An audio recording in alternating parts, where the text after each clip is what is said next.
Happy New Year, y'all. This is Matthew Wattrich with Austin, Texas Gardening, and you may recognize this picture from the first YouTube video that I uploaded. This video is going to be all about my olive tree. I bought this olive tree at the Home Depot back in May of 2020.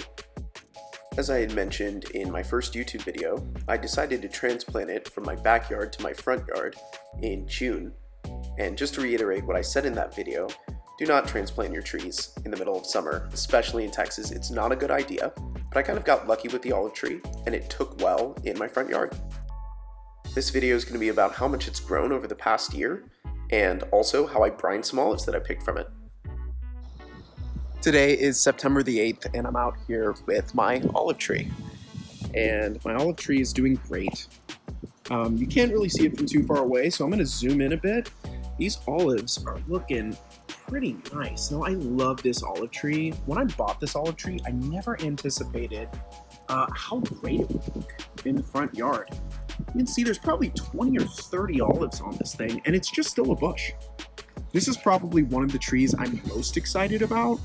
I'm anticipating that in the next couple of weeks, we're gonna get a pretty good olive harvest from this. I might leave some olives on until December to really ripen into black olives, but I'm just super excited about this. I will have an update that follows. So obviously my olive tree is still really just a bush, but on October the 18th, I went through and picked all the olives off my tree, and I did get about like 30, so there was definitely something there. So we're about to do the brine. Now, what you're gonna want for this is a mason jar and salt and obviously water. I'm using plastic wrap as a lid because I can't find my mason jar lid, but I'll switch over to a different mason jar shortly. So the brine that I'm gonna be doing is going to be 10 parts water, 1 part salt. So I have some water, about 270 milliliters of water. I'm gonna add in 2 tablespoons of salt and stir it in well.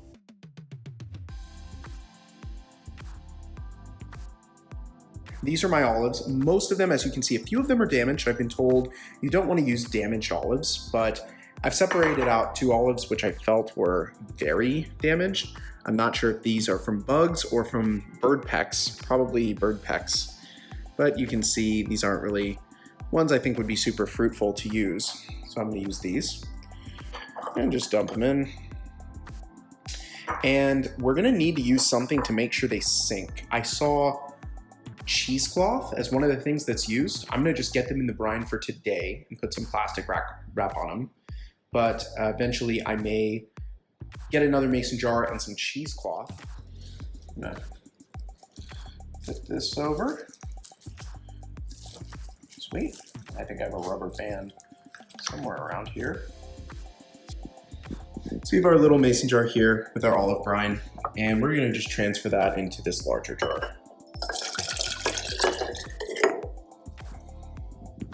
Wonderful. Kind of small for pickling, but maybe I'll add some water to it as it brines and the olives get a little larger. I realize I might even need some more cheesecloth, but we'll just start with this amount. So the goal with the cheesecloth is used for obviously straining cheese. For our purposes, we're just using it to keep these olives down. You just want to keep them fully submerged, and it looks like it's working with just the amount that I'm using.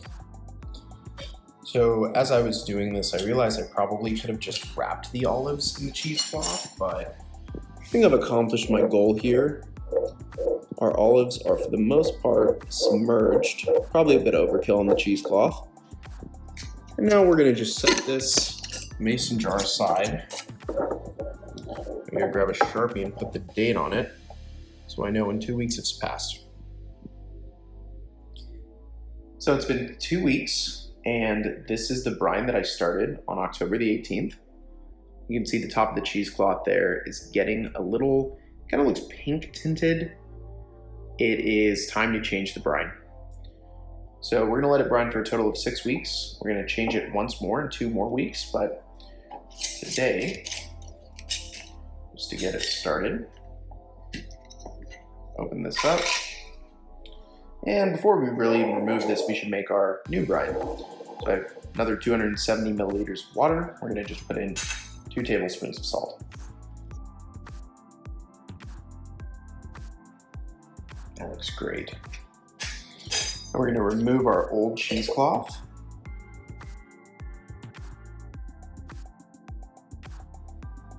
And just move our olives over.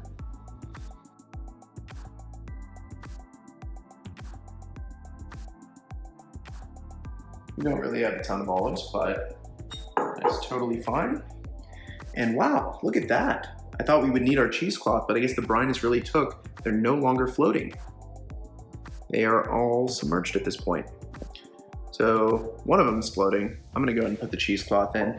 Probably won't need it for the last 2 weeks, but since we got one floater, we'll go ahead and put the cheesecloth in again. Just keep everything submerged. And if I catch any other olives floating, go ahead and move our cheesecloth around so that's not the case. And then we will change this again on the 15th. So on November the 13th, I discovered there was some sort of cloudy residue floating above the cheesecloth, some sort of mildew or something. So I just went ahead and took our cheesecloth out early, washed our olives, and put them back in. So we have our olives here, and before I let them go for this last 2 weeks of brine, I wanted to add a little bit of white wine vinegar for flavor.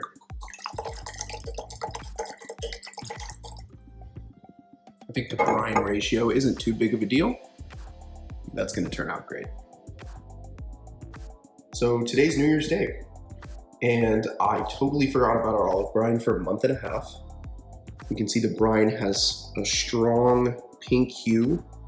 There's a little bit of debris floating in it there, but nothing cloudy like we had before. I think the olives are ready to eat. So I'm gonna set my camera down and we're gonna wash them.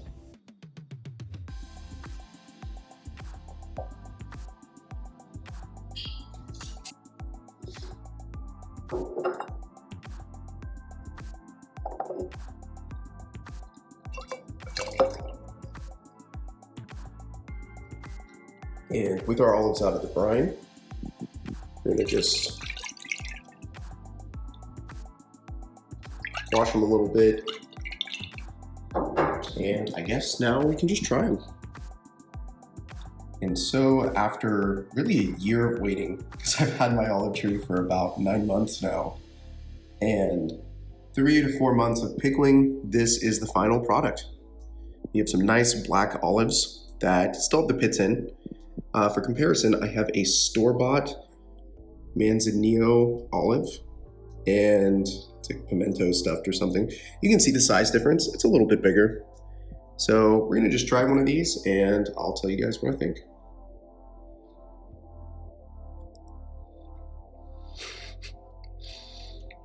So it still has the pit in it, but it's good. It's really good. I mean, it tastes like a store-bought olive. I'm so glad I bought this olive tree when I did. Growing your own food at home is so much fun, and it's been great taking care of this olive tree and watching it grow. Thanks for watching, everybody. Subscribe and stay tuned for future updates on my olive tree.